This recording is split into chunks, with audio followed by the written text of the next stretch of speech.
Shalom, saudaraku yang dikasihi Tuhan Yesus Kristus.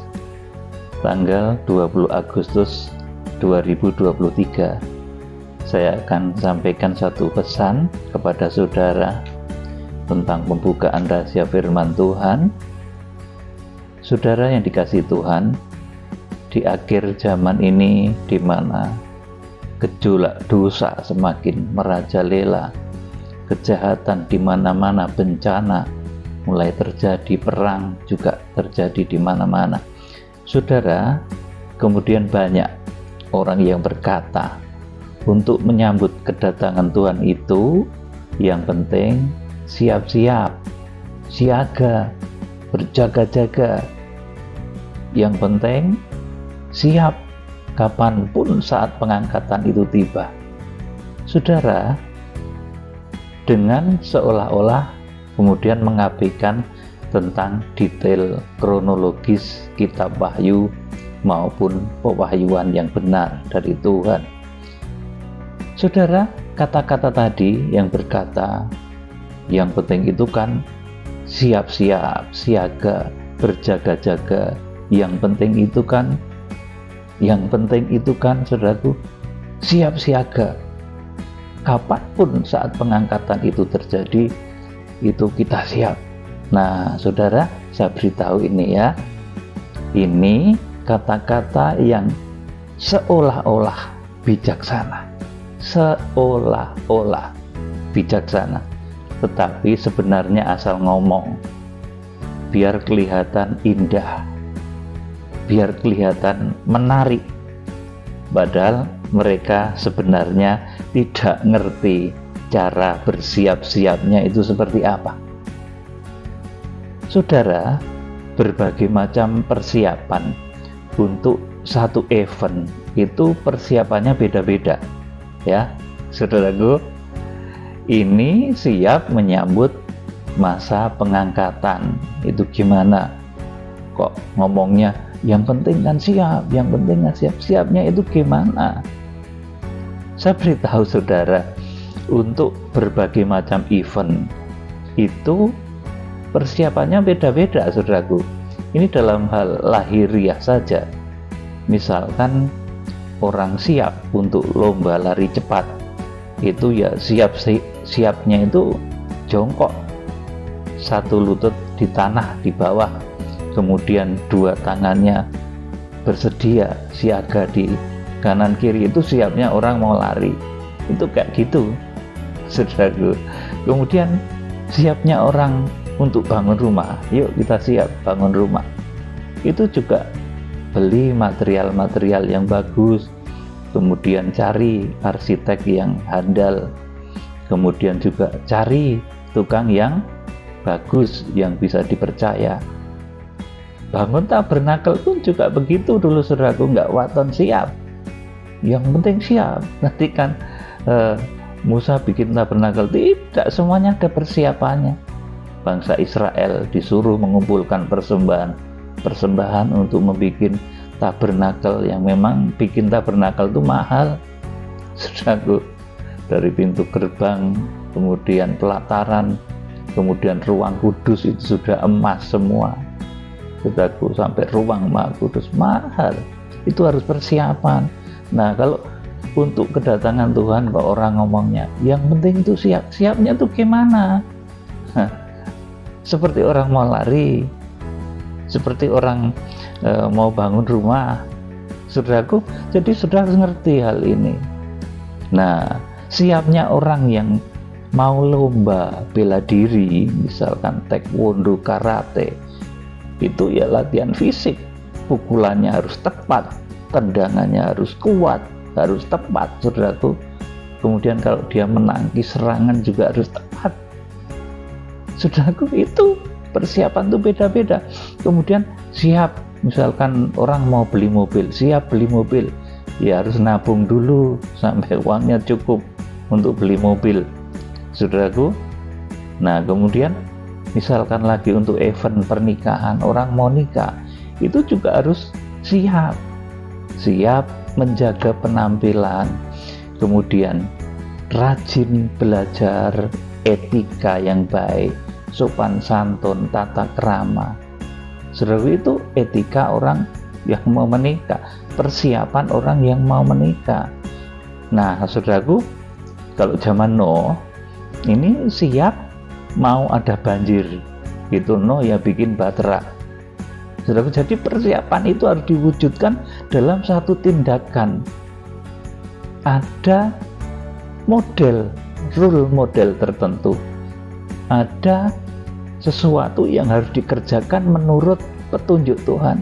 Kalau dulu ya bikin tabernakel zaman Musa, kalau zaman Nuh bikin perahu. Saudara, itu persiapannya. Saudara, nah, untuk menyambut masa pengangkatan, kemudian setelah masa pengangkatan itu, saudaraku, Tuhan Yesus datang, saudaraku. Jadi harpazo itu di Wahyu pasal 12 ayat yang kelima, setelah orang-orang kudus mencapai kesempurnaan, kemudian diangkat atau rapture, yang mencapai ruang kudus itu diungsikan, kemudian yang pelataran itu tertinggal di masa antikris, maka 3,5 tahun kemudian Tuhan datang di Wahyu pasal 19 itu. Saudara, kita akan membaca Matius pasal 24 ayat 37 sampai 44. Ini siap mau ada banjir dulu, saudaraku. Itu Nuh disuruh bikin bahtera ya. Jadi persiapan itu beda-beda. Jangan asal ngomong yang penting siap, yang penting siap, yang penting ready, yang penting yes. Siapnya gimana? Kalau mau ada banjir bikin perahu. Kalau Tuhan mau datang, siapnya ini. Nanti saya tunjukkan kepada saudara.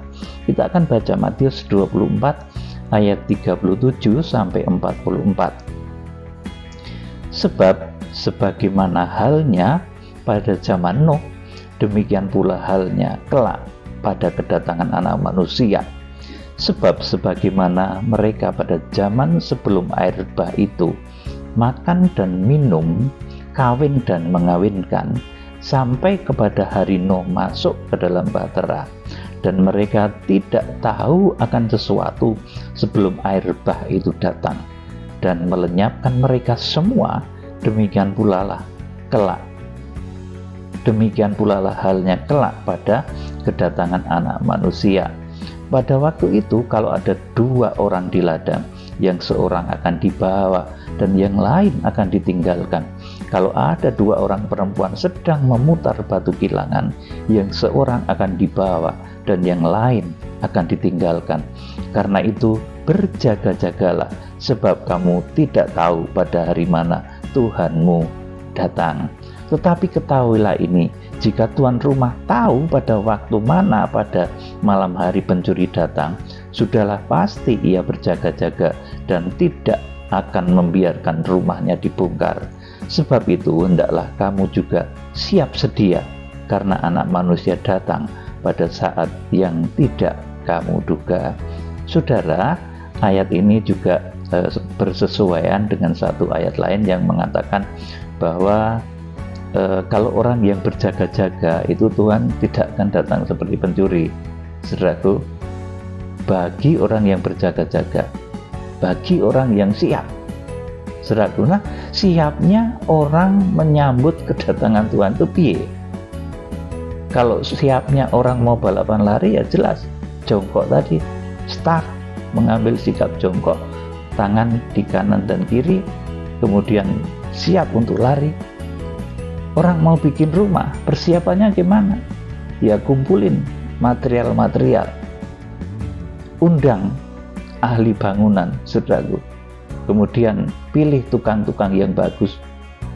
Persiapannya beda-beda. Nah, kalau persiapan supaya saudara nanti mengalami apa yang disebut dengan rapture atau harpazo di Wahyu pasal 12 ayat 5, itu saudara mesti ngerti akan hal ini.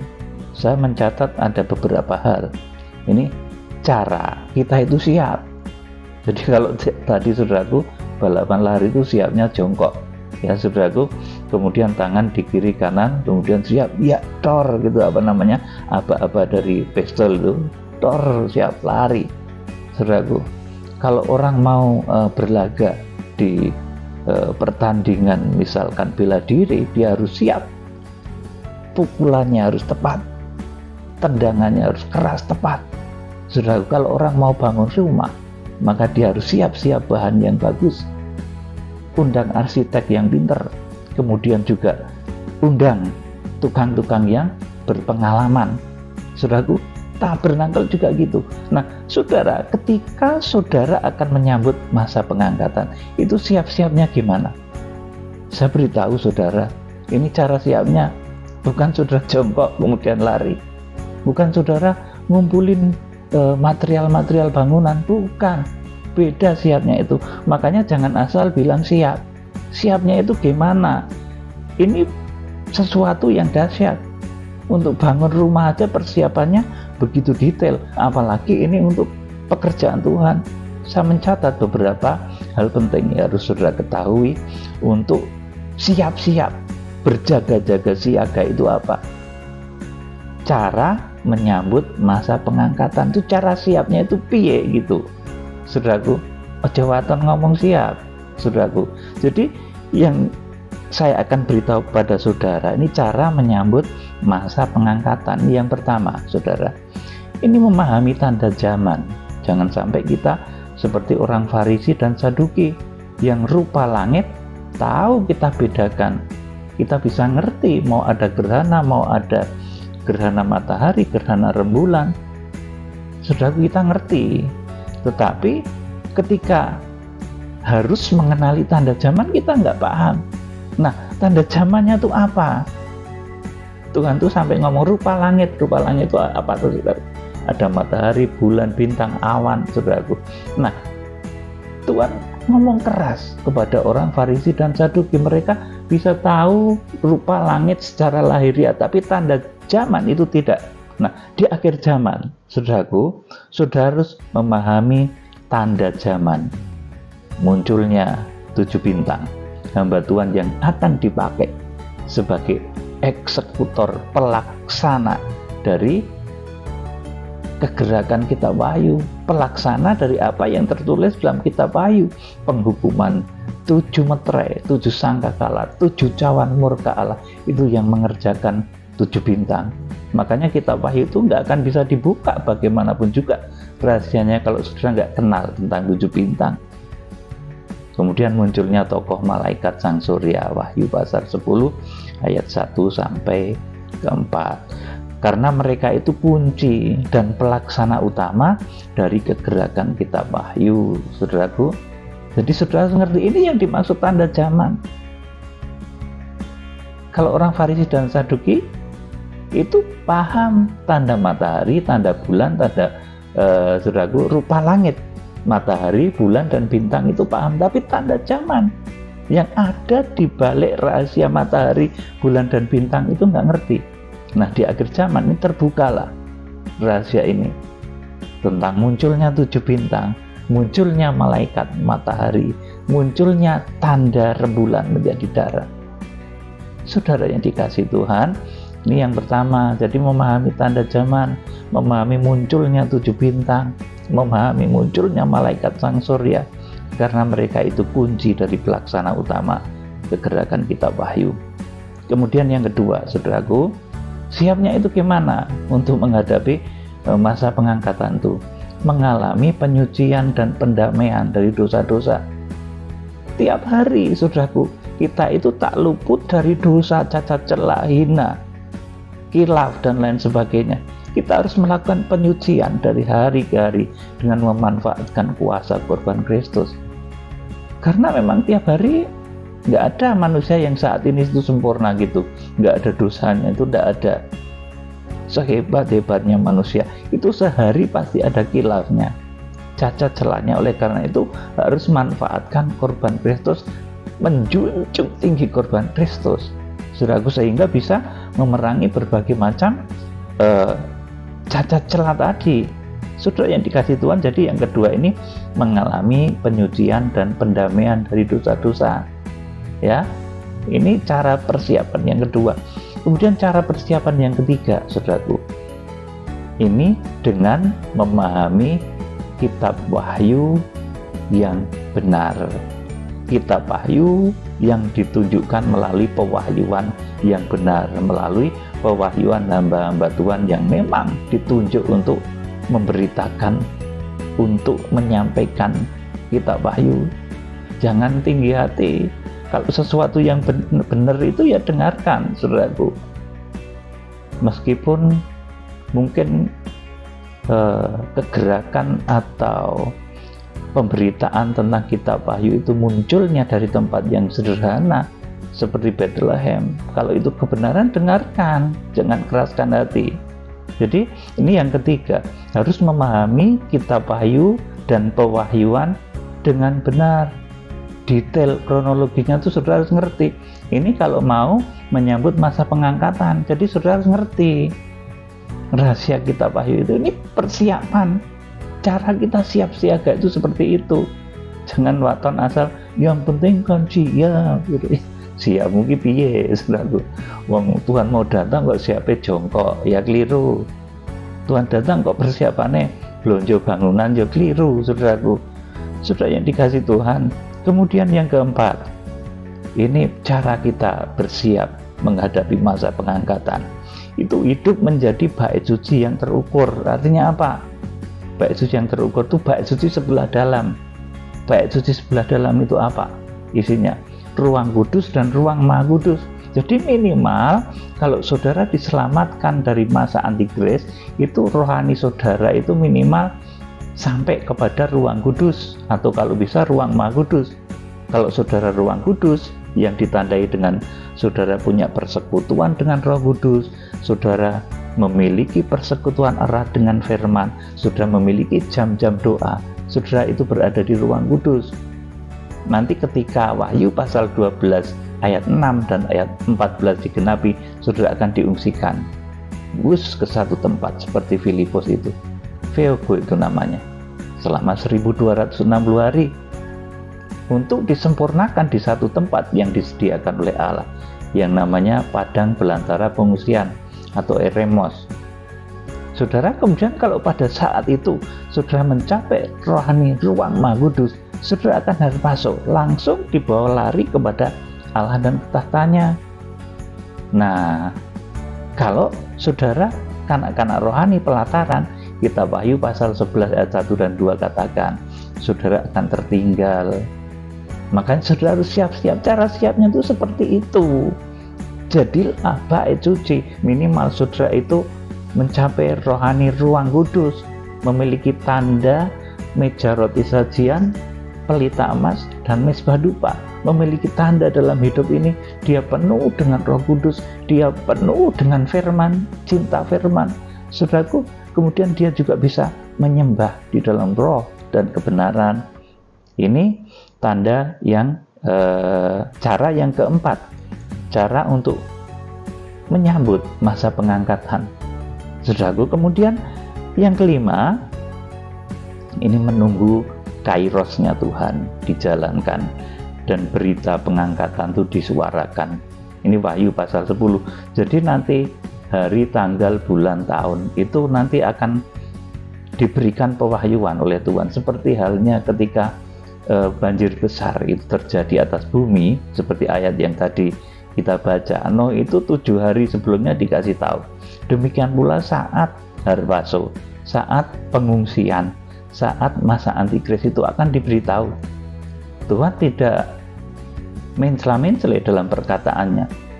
Yang Tuhan tidak katakan itu adalah waktu kedatangannya. Saudaraku, tetapi saat pengungsian, saat penyelamatan, Tuhan kasih tahu. Seperti ketika Nuh masuk ke dalam bahtera, 7 hari sebelum air bah itu melanda bumi, Nuh itu dikasih tahu. Wahyu 10 itu pun begitu. Beberapa saat sebelum harpaso di Wahyu pasal 12 ayat yang kelima itu terjadi, sebelum pengungsian itu terjadi, itu diberitahu hamba yang dikasihi oleh Tuhan. Saudaraku, yang akan diteruskan kepada hamba-hamba Tuhan di seluruh penjuru bumi. Kairos itu namanya, kairos Tuhan. Ketika Tuhan melaksanakan wahyunya.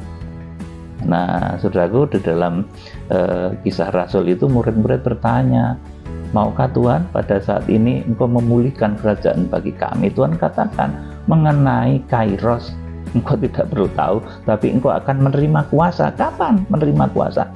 Ketika 7 guru itu diutus, ketika 7 bintang itu diutus, ketika malaikat sang surya itu diutus, saudaraku. Itu Kairos Tuhan yang harus saudara pahami. Ini persiapan untuk menyambut masa pengangkatan. Jadi siapa piye ya gitu, saudara harus ngerti seperti yang saya sampaikan. Kemudian yang keenam itu, saudaraku, menunggu pelaksanaan pengangkatan dan pengungsian, saudaraku. Jadi setelah ada pemberitahuan tentang Harpazo tadi, dan ini nggak boleh diungkap sekarang. Rasul Yohanes pun ketika mendengar suara ketujuh guru berbicara itu dimeteraikan, karena itu suara pengungsian, pengangkatan. Hari H saat pengangkatan pengungsian itu, waktu itu sudah disuarakan ketujuh guru itu di Wahyu pasal 10 ayat 1-4, tapi Rasul Yohanes oleh Tuhan disuruh memeteraikan. Nah, saat ini hari itu pun belum boleh dikatakan. Kalau udah ada yang mengatakan tentang hari, bulan, tanggal, dan tahun, itu berbahaya, melanggar kode etik surgawi. Tuhan katakan masih meteraikan itu. Tapi nanti ketika saatnya Wahyu pasal 10 itu digenapi, ya memang akan terjadi dan dikatakan. Nah, saudaraku, di sini saya beritahu saudara, kalau ternyata, saya ulangi lagi, banyak orang yang berkata untuk menyambut kedatangan Tuhan itu yang penting bersiap-siap, yang penting berjaga-jaga. Siap-siap piye, berjaga-jaga piye? Saya beritahu saudara caranya tadi, disimak ya. Kalau orang mau balapan itu siapnya, misalkan balapan lari itu siapnya ya jongkok, bersedia, siap, ya lari, saudaraku. Orang mau bikin rumah, persiapannya gimana? Itu ada sendiri. Nah, ini untuk menyambut kedatangan Tuhan tuh siap-siapnya tuh piye, dikasih tahu. Nah, makanya saudara saya beritahu pengajaran kegerakan kitab Wahyu. Kiranya Tuhan Yesus Kristus, pemimpin besar kegerakan kitab Wahyu, memberkati saudara. Haleluya. Amin.